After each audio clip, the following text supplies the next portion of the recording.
वृत्तासुर चरित्र की कथा है। एक बार देवर्षि नारद, एक बार देवराज इंद्र अपनी सभा में बैठे हुए थे, अप्सराओं का नृत्य चल रहा था। तभी इनके गुरुदेव बृहस्पति जी आ गए। देख लिया इंद्र ने कि गुरुदेव आ गए हैं, लेकिन जानबूझ करके अनदेखा कर दिया। अरे गुरुजी आए हैं, अब इनको खड़े होकर के सम्मान करो, राग रंग भंग हो जाएगा। यहाँ नाच गाना चल रहा है और ये और बीच में आ गए। तो जानबूझ करके बृहस्पति जी को अनदेखा कर दिया। बृहस्पति जी को लगा कि देखो इस नादान इंद्र को, कि इस नाच गान के आगे इसने अपने गुरु की ही अवहेलना कर दी। लौट गए बृहस्पति जी, थोड़ा अच्छा नहीं लगा उन्हें। इंद्र का अपने गुरुदेव के प्रति अपराध हो गया। अपराध के कारण देवता श्रीहीन हो गए।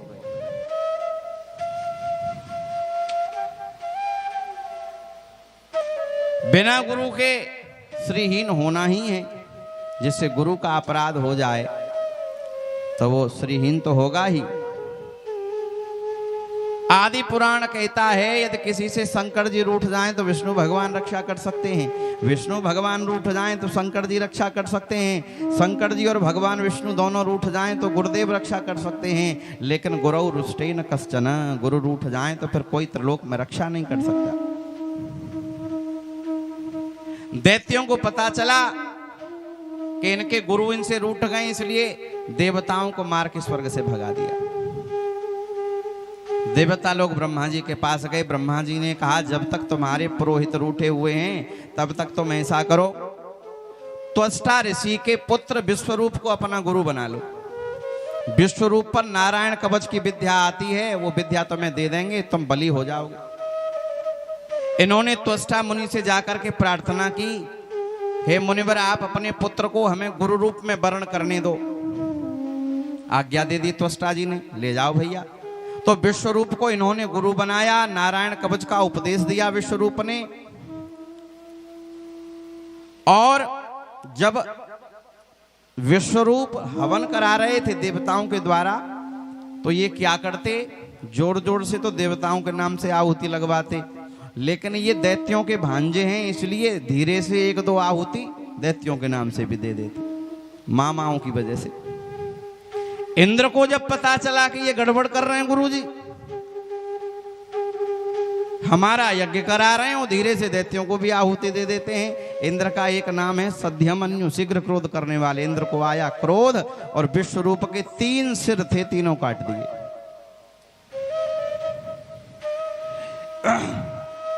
विश्वरूप के 3 सिर थे, एक से अन्न खाते थे, एक से सोमरस पीते थे और एक से मदिरा पीते थे।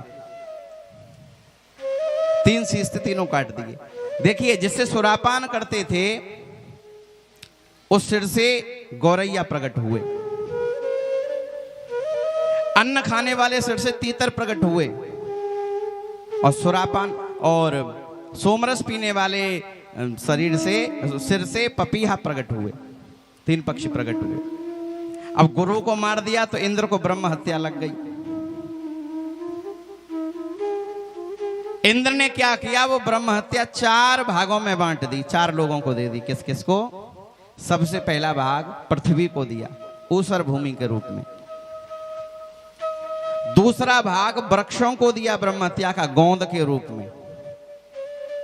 तीसरा भाग जल को दिया फेन के रूप में। और चौथा भाग माताओं को दिया रजो धर्म के रूप में। इसलिए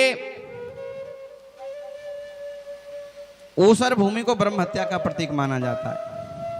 और भूमि को यह आशीर्वाद भी दिया, ब्रह्म हत्या दी तो आशीर्वाद भी दिया कि तुम में गड्ढे खोदे जाएंगे तो स्वतः भर जाएंगे अपने आप। वृक्षों को ब्रह्म हत्या दी गोंद के रूप में, इसलिए गोंद के लड्डुओं का भोग भगवान को नहीं लगता है, क्योंकि उसमें ब्रह्म हत्या होती है। वृक्षों को यह आशीर्वाद भी दिया कि कहीं से काटे जाओगे तो पुनः हरे भरे हो जाओगे। जल को ब्रह्म हत्या दी फेन के रूप में, बुदबुदे के रूप में, इसलिए फेन के सहित जल नहीं पीना चाहिए। जल कहीं पी रहे हो उसमें फेन आ जाए तो फेन हटा करके जल पीते हैं, फेन में ब्रह्म हत्या होती है। ब्रह्म हत्या लगी तो जल को आशीर्वाद भी दिया कि जिसके साथ मिलोगे उसी के रूप को धारण कर लोगे। जल यदि दूध में मिल जाए तो दूध जैसा हो जाता है, दवा में मिल जाए तो दवा जैसा हो जाता है। और चौथा भाग माताओं को दिया रजो धर्म के रूप में, इसलिए ये माताएं 4 दिन तक भगवान की सेवा से अलग रहती हैं। और आशीर्वाद भी दिया कि तुम्हें मातृत्व सुख की प्राप्ति होगी। त्वष्टा ऋषि को बड़ा क्रोध आया कि ये मेरे बालक को यहाँ से पुरोहित बना करके ले गए और वहां जाकर के इन्होंने मार दिया। तो त्वष्टा ऋषि ने एक अभिचार यज्ञ किया इंद्र को मारने वाला पुत्र पैदा करने के लिए, लेकिन मंत्र में त्रुटि हो गई तो इंद्र को मारने वाला तो नहीं, इंद्र से मरने वाला पुत्र पैदा हो गया, मंत्र में त्रुटि हो गई। नाम हुआ वृत्तासुर, बड़ा बलवान था। इंद्र को पता चला कि ये मरेगा नहीं, इसकी मृत्यु कैसे होगी? दधीच मुनि की हड्डियों से वज्र का निर्माण हो तब इसकी मृत्यु होगी। ये देवता पहुंच गए दधीच ऋषि के पास। दधीच ऋषि से बोले कि महाराज अपनी हड्डी दे दो। बताओ, दधीच ऋषि बोले ये हड्डी देने की चीज है कोई? कहा महाराज दैत्य, ये देवता अपना काम बनाने के लिए कहीं भी जा सकते हैं। फिर दधीच ऋषि ने सोचा ये शरीर तो एक दिन जाएगा ही, इसको कीड़े मकोड़े खाएंगे अथवा अग्नि में जलेगा, इससे अच्छा ये किसी के काम आ जाए। तो अपना शरीर छोड़ दिया। दधीच मुनि की हड्डियों से वज्र का निर्माण हुआ। इंद्र जब वज्र को लेकर के वृत्तासुर के पास आए तो वृत्तासुर को इंद्र के वज्र में भगवान विष्णु के दर्शन हुए। वृत्तासुर ने वज्र में दर्शन दे रहे भगवान विष्णु की 4 श्लोकों में बड़ी सुंदर स्तुति की है।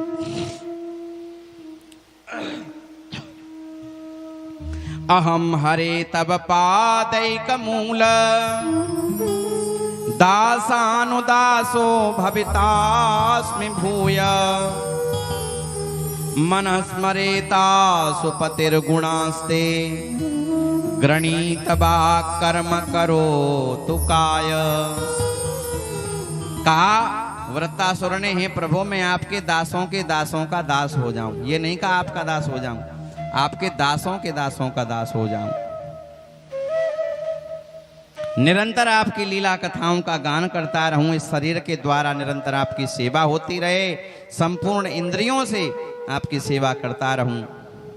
आगे कहा ननाक पृष्ठम न च पारमेष्ठ्यम न सार्वभौमो न रसाधिपत्यम न योग सिद्धेर पुनर्भवम वा समंजसत्वा विरहय्यकांक्षे। न मुझे स्वर्ग का राज्य चाहिए, न मुझे ब्रह्मपद चाहिए, न मुझे रसातल का राज्य चाहिए, न मुझे सार्वभौम पद चाहिए, न योग चाहिए, न सिद्धि चाहिए, न ही मुक्ति की आकांक्षा है। क्या चाहते हो? अजात पक्षा एव मातरम खगा स्तन्यम यथा वत्सतरा क्षुदार्ता प्रियम प्रियेव विशुतम विषन्ना मनोरविंदाक्षदिद्रक्ष्यते त्वाम। मुझे कुछ नहीं चाहिए, यही चाहिए कि जैसे कोई पक्षी का शावक दाना लेने गई अपनी माँ की प्रतीक्षा करता है, उसको चाहता है। जैसे कोई छोटा बच्चा हो चिड़िया का, और चिड़िया जब दाना लेने के लिए उसके लिए जाती है तो उसकी प्रतीक्षा करता है कब आएगी, कब मैं उससे मिलूंगा। मैं ऐसे आपको चाहूं। जैसे चारा चरने गई गाय की प्रतीक्षा उसका छोटा बछड़ा करता है, ऐसे मैं आपको चाहूं। जैसे परदेश गए हुए पति की प्रतीक्षा साध्वी नारी करती है, ऐसे मैं आपको चाहूं। ममोत्तम श्लोक जनेषु सख्यम संसार चक्रे भ्रमत स्वकर्म भी त्वन्माययात्मात्मजदार गेहे स्वासक्त चित्तस्य ननात भूयात्। कर्मानुसार प्रभु कहीं भी मेरा जन्म हो, आपके प्रिय भक्तों का संग मुझे प्राप्त हो। बड़ी सुंदर स्तुति की है। इंद्र ने वृत्तासुर का वध किया है।